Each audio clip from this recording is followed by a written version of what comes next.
Notre verset du jour se trouve dans Colossiens chapitre 3 verset 2. Affectionnez-vous aux choses d'en haut et non à celles qui sont sur la terre. Si les affections ne sont pas fixées sur les choses d'en haut, elles ne seront jamais recherchées de manière appropriée. Le mot affection signifie s'en soucier. Penser à des actions positives, les favoriser et les approuver, les désirer affectueusement et s'en soucier. Car là où est le trésor, là aussi est le cœur. Et comme les meilleures choses sont en haut, nos pensées, nos affections doivent également y être.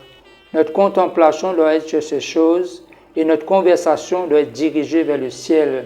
Par conséquent, nous devons rechercher, apprécier, estimer autrement les choses célestes et fixer nos affections sur elles.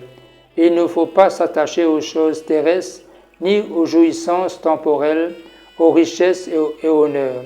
Il faut rechercher, soigner et pourvoir la nourriture, aux vêtements et aux choses nécessaires à la vie, mais sans anxiété ni perplexité, ni d'une manière trop réfléchie et angoissante. Il ne faut pas non plus attacher le cœur aux choses extérieures, ni au bonheur que l'on place dans leur possession. De plus, il peut être question ici des convoitises mondaines, des membres qui sont sur la terre, des plaisirs terrestres qui sont pécheurs. Les convoitises mondaines doivent être niées, les actions du corps doivent être mortifiées, les désirs charnels ne doivent pas être satisfaits. Il ne faut pas prévoir pour la chair de satisfaire ses convoitises, et particulièrement les traditions, les cérémonies mondaines qui reposent sur les choses terrestres, sur les observances mondaines, par opposition aux doctrines de l'Évangile et aux donnants du Christ qui sont d'en haut et viennent du ciel et ont un usage spirituel et céleste, et c'est le sens principalement visé, bien qu'il soit préférable de comprendre les mots dans leur plus grande étendue. La Bible dit « Pensez ce qui est en haut et non ce qui est sur la terre ». Il y a tant d'événements dans ce monde qui peuvent facilement nous affecter et nous devons apprendre à les considérer avec du recul et prendre de la hauteur. Lorsque des pensées négatives se bousculent et cherchent à prendre le contrôle de nos émotions, il nous faut alors rapidement nous tourner vers ce qui est en haut. Il est souvent utile de parler de façon positive sur tout ce qui parfois nous dérange. Par exemple, nous dire « Ma famille n'est peut-être pas idéale, mais je suis contente d'en avoir une. Ma maison n'est peut-être pas aussi belle que je le souhaiterais, mais c'est quand même un bon endroit pour vivre. Je vais donc sans doute traverser une période difficile de mon existence, mais Jésus est avec moi et il va m'en sortir. » Le diable sait appuyer là où ça fait mal pour obtenir une réaction émotionnelle. Comment faire?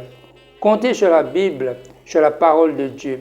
Le psaume 94, versets 12 et 13 nous dit « Seigneur, heureux celui que tu corriges et tu édiques par ta loi.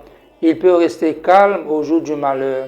Plus nous nous disciplinons pour dire non à nos sentiments et oui à la sagesse de Dieu, plus il lui vient facile de vaincre l'ennemi dans un bras de fer spirituel. Alors décidons aujourd'hui de ne plus organiser notre vie autour des émotions peu fiables et concentrons-nous sur ce qui est en haut. Amen. Prions.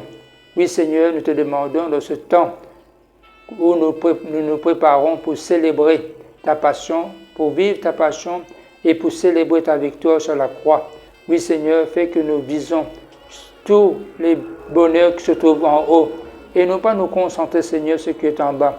Parce que tout ce qui est au bas Seigneur est éphémère, mais ce qui est en haut Seigneur est éternel. Oui Seigneur, fixons nos regards vers toi, fixons nos regards vers ta croix, fixons nos regards vers ton sacrifice, fixons nos regards sur ta victoire, sur la mort. Au nom de Jésus, nous t'en prions. Amen.